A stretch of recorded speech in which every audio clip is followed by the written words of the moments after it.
Hey everybody, it's Molly and welcome to another episode of RTT. Now Disney usually plays it safe with its movie choices, but every now and again they surprise us with a curveball. Today we're talking about Disney movies that completely broke the mold as we remember that time Disney astounded us with their movie choices. A very, very super spooky cartoon movie, The Black Cauldron. The Black Cauldron is a 1985 animated feature by the Walt Disney Company. In what's considered the Disney Dark Ages. And it was sort of a very uncharacteristically high fantasy caper. It was the first PG animated feature. That did very poorly for Disney. It's like the lowest grossing animated feature film Disney's ever done. It was beat out at the box office by the Care Bears movie. Black Cauldron's plot is crystal clear.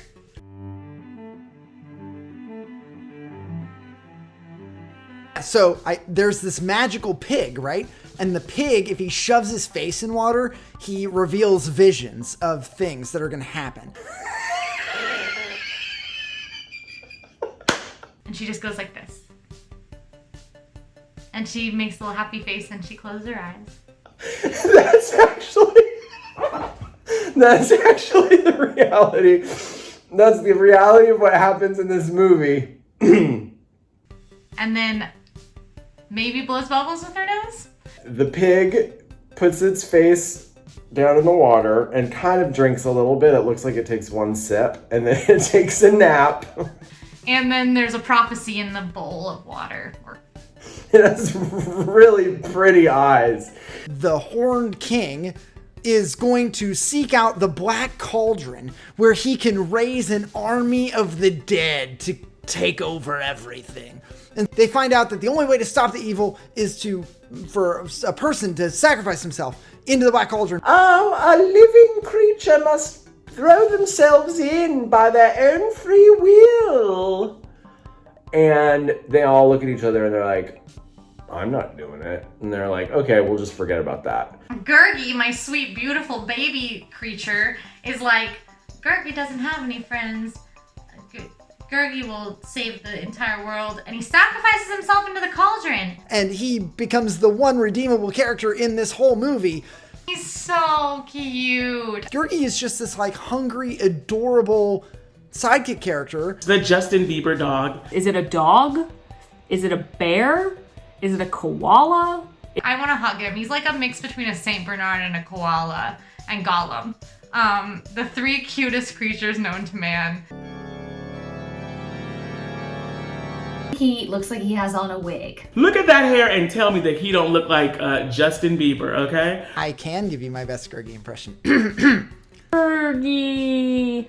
I'm Gurgi. I am a dog, maybe. Maybe I'm a Muppet. I'm Southern now, apparently. Our Gurgi doesn't have any friends. That's pretty good. That wasn't bad. Cauldron, cauldron, cauldron, oh, I thought the cauldron would be mine. Oh, poor miserable Gurgi deserves fierce smackings and whackings on his poor tender head. Always left with no munchings and crunchings. You guys, I assume that you just watched it, but Duckfist's Gurgi impression is wild. And pungent, too. The Horned King is very scary. Horned King is a spook fest. Most Disney villains, especially modern Disney villains, will bring in some humor to take away from just how evil they are. Horned King is just straight evil. There's nothing redeeming about him. He's like a Skeletor from He-Man. Strong evil vibes coming from that dude. What is he?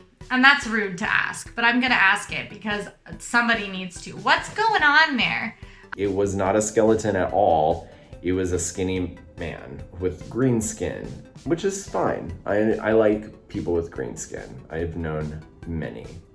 And then I heard there was even an animatronic, of him. There used to be a castle tour at Tokyo Disney, and he was down there? The Horned King was the centerpiece of an attraction in Tokyo, which took place in the basement of the castle. So you naturally assume we're in the castle. This is going to be a magnificent attraction. It'll be beautiful and a wonderful fairy tale, but it was actually like a villains based attraction, and they didn't give you any warning about that. And the tour guide played along like you had been captured and sealed in to the dungeons of the castle, and you had to like weave your way through all these different rooms, and you had hints of like Maleficent and the other villains, and it ended with you being in the room with an animatronic of the Horned King coming out and being like, if you can't get out of here, which there's no windows and no doors, I'm going to murder you. I'm like, bro, go like get a Capri Sun and calm down. Black Cauldron was like mostly done when Jeff Katzenberg takes over the studio, and he sees all of these drawings, and they're super dark and scary, and They didn't have time to change it before the release date, so they changed it a little bit, but not a lot. So neither party was happy with it in the end, and that's why it's like it is. I want to see the original cut of the Black Cauldron because I want to know how far they were going originally. I don't like to be negative about Disney animation because the animators spent a lot of time and effort, and I gotta respect their craft, but it falls really flat, especially when you compare it to classic Disney fairy tales. I would say it falls into the category of like things to watch near Halloween. I love a seasonal flick. We can't just watch Hocus Pocus over and over. Black Cauldron was an interesting choice for Disney. They went too dark, and they learned from that. Because you know what comes next? The Little Mermaid, which isn't scary at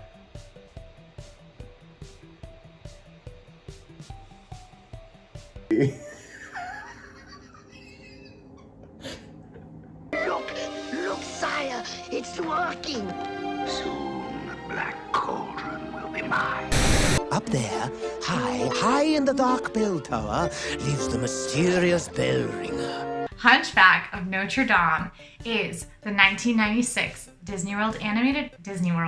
Hunchback of Notre Dame is the 1996 Disney animated feature based on Victor Hugo's novel by the same name. Oh my gosh. It is based on a very adult book. A classic story about appearance and judgment and oh my God, it's just so complex. I love The Hunchback of Notre Dame. The music is incredible, really beautiful animation, a fantastic villain. Hands down, my favorite Disney animated feature. It's based on one of the greatest works of literature of all time. Oh, I have this. Well, this is an old copy from Isabella D. Ferguson in 1939. Isn't that neat? It is a masterpiece. It was the right movie at the right time for me in the 90s.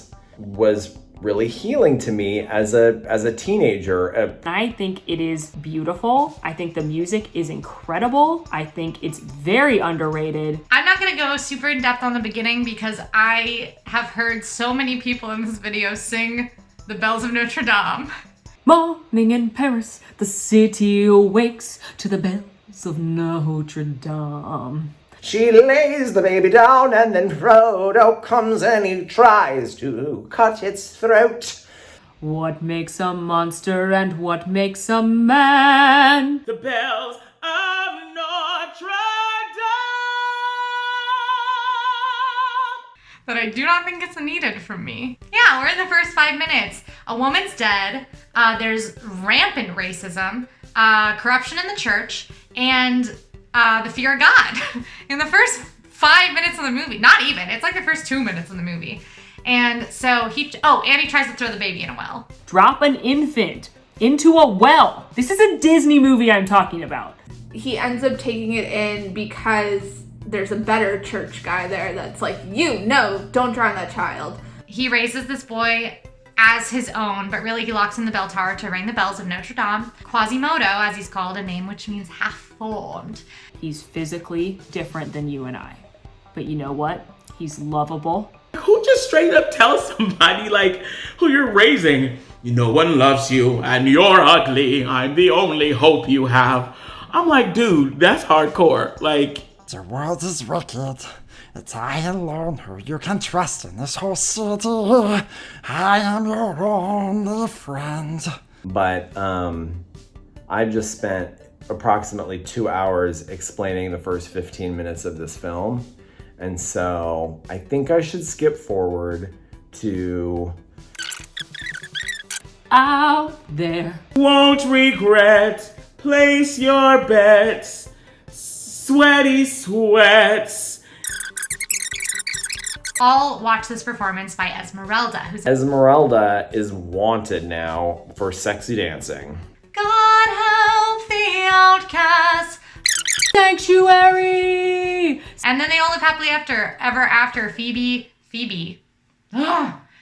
and Esmeralda get together. Quasi, he's happy for them. It's very sweet. And that's basically the plot. And I am so sorry I just talked for so long. It's very surprising to me that Disney made this movie because a lot of the main plot points are very adult themes. I am surprised. I am not unhappy that Disney greenlit this movie. The evil villain is like explicitly licentious. Judge Claude Frollo. My wonderful husband, who was convinced that his name was Jean-Claude Frollo. You might have seen Jean-Claude Frollo in Bloodsport.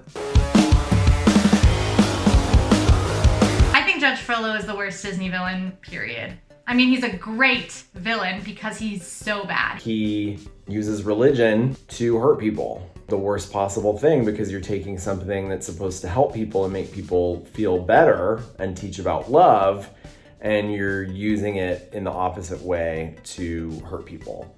He's easily in the top 3, probably, most wicked Disney characters of all time. Frollo could probably hang with like Maleficent. Like I feel like they would be buddies. Like they would hang out because, you know, they evil. And Ursula too. You know, she did call Ariel a tramp. Yes, I would show Hunchback to a small child. No hesitation on this one. Yes.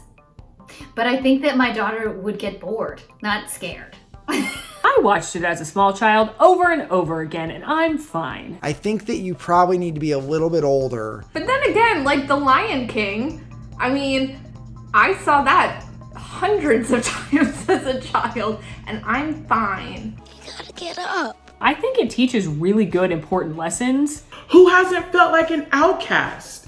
We've all been there, you know? People say I'm weird because I like to put ranch on my Disneyland pretzel. And I feel like an outcast for that. But you know what? Try it. And then you can rub my face and tell me how bomb it is. And then I'm the same like you on the inside. I think that this movie handles them tastefully and in a way that is not overwhelming or scarring in any way, like perhaps watching the Horned King's skin fall off would be. So, yes, I'd show Hunchback to a small child. And then a conversation to follow the film, a talkback, if you will, with the family unit. Esmeralda. Come with me. You're right. I'll go. Way to go, lover boy. It's coming. It's coming. Meet Elliot, the incredible super magical dragon. The best musical score since Mary Poppins. I'll be your candle on the water. I will never let you go.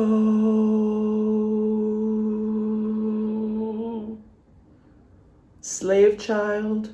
Because this movie is about a child who is enslaved by person after person. Also a lighthouse. Pete's Dragon is an adorable movie from 1977 if we're talking about the orig. It mixes classic animation with live action. About a little boy who has an imaginary dragon. Elliot the Dragon. Wait, was he real? You tell me. But he's not imaginary. He is invisible though, most of the time. Very confusing. When I was little, I was scared of Pete's Dragon, and I couldn't remember why, so when Disney Plus came out, I decided to watch Pete's Dragon. The opening number is about how these people who kidnapped this little boy, it's all about how they're gonna murder him. It's horribly sad. It's horribly scary. And yet, the music is up-tempo and whoa, there are some bops in here. Pete is not the dragon. A lot of people think Pete's the dragon, but Elliot's the dragon. Who's Pete? Pete is a little boy who is mistreated by his foster parents, and he befriends an invisible dragon named Elliot, and Elliot's not always invisible, he can turn visible, and he is green with pink hair, and there's a very cute story of them being friends and pals and causing antics. It's E.T. The dragon is E.T. for the boy, y'all. I figured it out. Elliot in Pete's Dragon is a dragon. E.T. in E.T. is an E.T., but his buddy. It's like a big buddy. So, see where they were going? Pete is really E.T. Think about it. Now, Pete's Dragon, the live action movie, is about a feral child who was found in the forest and his dragon companion that raised him. It's like Tarzan, but with a dragon. I think it's cool they made a remake because, you know, if we're gonna do a live action remake, I would rather it be for something that's more kind of niche and that you can make the story new. The Pete's Dragon movie is more of a new story, and it's a story that a lot of people haven't appreciated for a really long time, so I think it deserves to be brought back to the forefront. I gotta say, I prefer hand-drawn animated Elliot from the original. He was pretty cool, and it's always cool to me, even now in 2020, when they put animated characters into a real world. I loved it in Mary Poppins. I was impressed by it in Pete's Dragon. I was impressed by it in Who Framed Roger Rabbit. I just like it when they have a cartoon like in the real world. I don't like that it's furry. Otherwise, I like the CGI dragon because I think making a friendly dragon is a difficult task. I'm okay with a furry dragon. You know, many people see dinosaurs as like scaly, but many of them had feathers. So I think that we're just bucking trends here, and perhaps the real dragons were furry. You know, we have a mental image of dragons being scaly and being kind of reptilian and kind of leathery skin, but perhaps dragons were actually furry. And this recreation is just a more historically accurate version. Was anyone else scared by this movie, or am I just weak? I definitely never looked at a lighthouse the same after that. I was always like, ooh, Pete's Dragon. I learned how to paint a house by watching Pete's Dragon.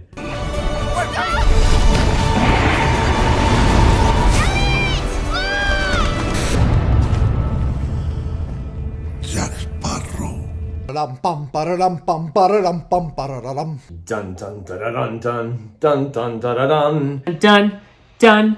dun dun dun Dun dun dun dun dun dun dun dun dun Dun dun dun dun dun dun Dun dun dun dun dun dun dun dun dun dun dun dun dun dun dun dun dun dun dun. Dun dun dun dun dun dun dun dun dun dun dun dun dun dun dun. Dead Man Tell No Tales is the 5th movie in the Pirates of the Caribbean series. Allegedly, there's a 5th Pirates of the Caribbean movie, and it's called Dead Men Tell No Tales, but I've only just now found this out. I think that's all the explanation you need.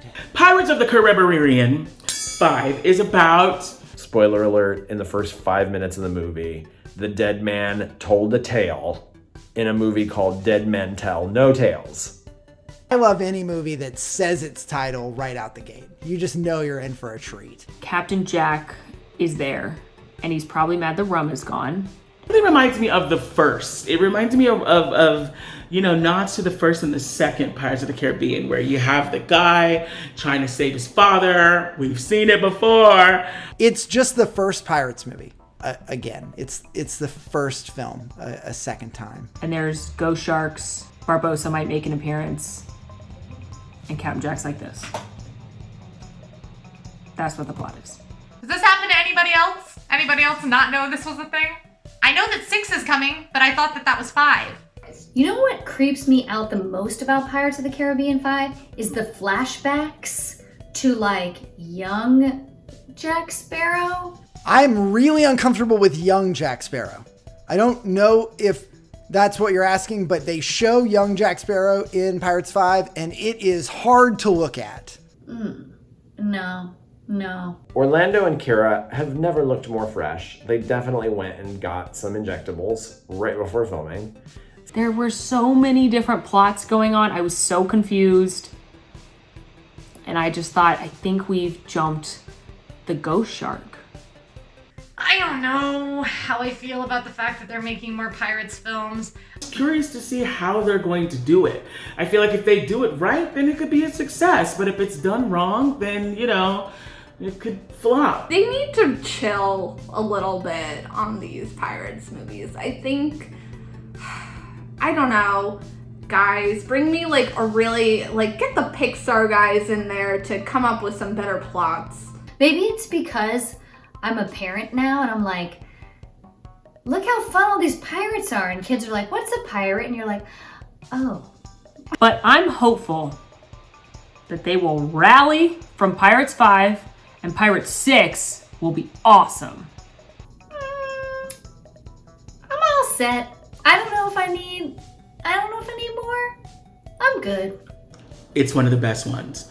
Don't at me. Don't at me. Don't come at me. I know a lot of y'all don't agree. I know a lot of y'all think it was unnecessary, but I feel like it was good. It tied up the loose ends. I guess I'll go watch it.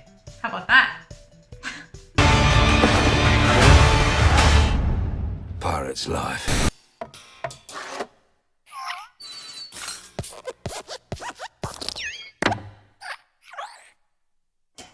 Pixar movies are... Wow, that is a broad question. Pixar is a company that does 3D animation that has made a series of some of the best films of all time. Disney bought out Pixar, which is a computer-generated animation firm. Generalized that they typically deal with darker subject matters, but in like a truly wonderful way. Stories that are about like real life that are done by like inanimate objects like cars and such. And I think they manipulate our emotions until we are reduced to a puddle of tears on the floor by the end. If you were to come to me and pitch any single Pixar film as it is, Midlife crisis, but superheroes. A rat has very hungry friends, the movie. The story of a Mexican boy trying to play music and, in order to do so, becoming dead. disgruntled cowboy befriends plastic eating utensil. What if thoughts had thoughts? You are insane. I mean, some of those plots are really out there and pushing the envelope. I mean, they're pretty bonkers. Like Disney movies plots are more or less straightforward. Very happy, very musical, very everything works out. But the Pixar plots are all crazy. The plots are a little bit bonkers. I like to say creative, because creativity is what makes the world go around. When you see the movie fully realized and actualized, it is wonderful and it all fits. Pixar has the audacity to think I'm gonna care about a spork or a robot or a rat that wants to cook, and then I do, and it's infuriating, but also I love it, never stop. My favorite Pixar movie is Toy Story, because it's the OG. It's number one. Come on now. Spaceman, cowboy. I'm gonna say Up.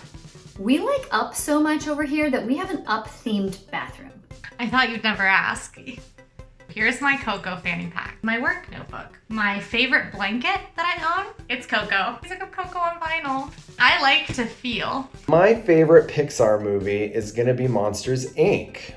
My favorite Pixar movie has got to be the OG Toy Story because Buzz Lightyear is my favorite Disney character of all time, and his finest moments are in the original Toy Story.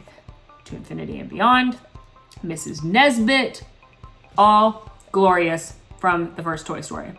My favorite Pixar character is Mama Imelda from Coco. Gosh, there's so many good ones. I have this really cool Buzz Lightyear toy that interacts with your voice. Hello, buddy. For a space ranger, every day is an adventure. Someone's coming. Stop, drop, and freeze. He actually falls down. Woody and Buzz are classics and a fantastic choice. No one's here. Okay, no one's here. Here she is. She rocks. She's so cool. Her design is so cool. And her song, she sings La Llorona at the end of the movie. And oh, it's my favorite Pixar song. All clear. All clear. All clear. Okay, no one's here. Let me know if you see someone coming. Would you mind helping me up? Thanks. I am ready for the next mission. To Infinity and Beyond! I'm gonna go with Wall-E. Wall-E is just so adorable. They're all going up. They're all going up. Oh my god. Hello, buddy. I'd like to do a medley. You got a friend in me. You make me un poco loco. Wouldn't have nothing if I didn't have you. Chase the wind and touch the sky. I wanna ride it all night long. Da da da da da da da da da da. We're pollinators. I wanna ride it all night long. You know, I gotta tell you, you keep having me sing, and then it's paired up with Broadway actors, and it feels mean. Although I have to travel far, remember me each time you hear a sad guitar. You've got a friend in me. Don't. Remember me, though I have to say goodbye. Remember me. For even if I'm far away, I hold you in my heart. Oh my gosh, this is I sing a secret song to you each night we are apart. Remember me. That was not, this is a hard song. Okay, Bobby Lopez and Kristen Anderson Lopez. I would say all of these movies are risky business for Disney. All of these movies are beloved in their own right, but all of them, for one reason or another, it's a little surprising that they got approved and that they came to fruition. But I'm glad that they did. They are all kind of interesting to have been approved. I will say the vast majority that we talked about, I'm so glad they were approved, because they were maybe a little bit of a darker theme, but they were so well done. They were choosing to make art instead of going towards something more commercial. And I personally love it. I'm a fan. I think it's cool when Disney takes a risky decision. I understand it doesn't always pay off well at the box office. I feel like these movies will forever have a place in time, and they will forever have us look back at a time where Disney thought that real life is better than fantasy. I hope that Disney will continue taking risks, and also they scared me. Is Pixar full of wizards? Do they just put a bunch of inanimate objects in a room and then just close their eyes and go like this, and then that's what they make the next movie about? That's a plant. How can we do a plant? I got a vacuum cleaner, and that's how WALL-E happened? I assume that's what they do, and they're geniuses, and they make me care about the plant and the shoe. How do they do it? Hey everybody, it's Molly. Morgan and I are loving that you guys are enjoying RTT, so make sure to like and subscribe. If you want more RTT, click over here for a playlist of every single episode. And if you want more AllEars, click over here for a video of me doing a character scavenger hunt in the Magic Kingdom. Thanks for watching, to infinity and beyond.